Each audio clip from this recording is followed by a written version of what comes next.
Bonjour. Pourquoi tu te vois inférieur? Le poids du regard. Regarde autour de toi, dans le tumulte de la rue, sur l'écran froid de ton téléphone, ou dans le silence pesant de ton bureau. Partout, une sensation invisible te serre la gorge. Cette impression persistante que les autres détiennent une vérité qui t'échappe, qu'ils sont plus La réussis, société m'a plus rejeté. légitimes, plus solides que Je toi. suis coincé ici, seul C'est à ce que cette mes petite pensent le voix misérable. sournoise qui te chuchote à l'oreille que tu n'es qu'une ombre, un spectateur de ta propre vie, tandis que les autres en sont les héros. Pourquoi cette honte? Pourquoi ce sentiment d'être inférieur, comme si tu marchais courbé sous un ciel trop bas? Il y a plus de 160 ans, dans l'obscurité d'une chambre misérable de Saint-Pétersbourg, un homme a disséqué ses douleurs avec la précision d'un chirurgien. Cet homme, c'est Fyodor Dostoïevski, à travers son œuvre monumentale. Il nous tend un miroir qui ne reflète pas seulement notre visage, mais le recoins les plus sombres de notre âme.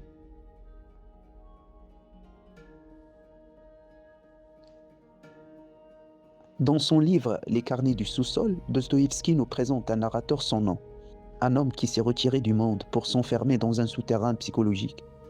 Il n'est pas pauvre par manque d'argent, il est pauvre par excès de pensée. Il nous dit: je suis un homme malade, je suis un homme méchant. Pourquoi se voit-il ainsi? Parce qu'il est ce qu'on appelle un hyperconscient.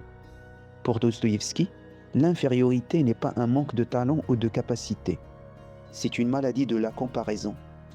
L'homme du sous-sol passe ses nuits à analyser chaque geste, chaque mot prononcé par les autres.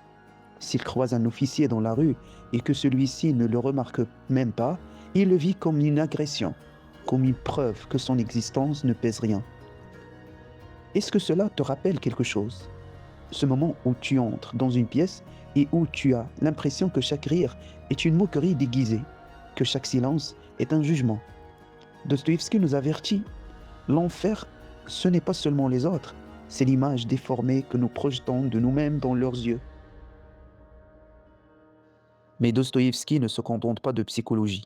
Il pointe du doigt la société. Dans ses romans, la ville est un monstre qui dévore l'individu. Saint-Pétersbourg était une ville de rang, de titres, de médailles. Si tu n'avais pas le bon uniforme, tu n'existais pas. Aujourd'hui, les uniformes ont changé, mais la machine à humilier est restée la même. Nos titres de noblesse sont devenus nos followers, nos diplômes, la marque de nos vêtements, ou le quartier où nous habitons.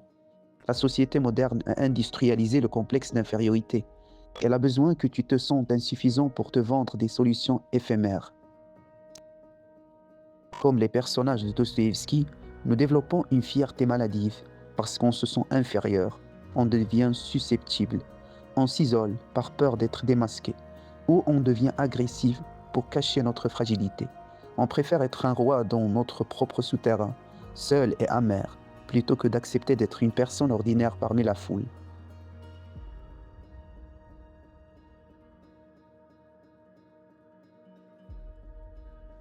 Quelle est la solution de Dostoïevski? Elle est brutale, mais libératrice. La vérité du cœur contre l'orgueil de l'esprit. Dans son roman L'idiot, il nous montre le prince Mishkin. Pour la haute société, il est inférieur. On l'appelle l'idiot parce qu'il n'a pas de malice, pas d'ambition, pas de masque.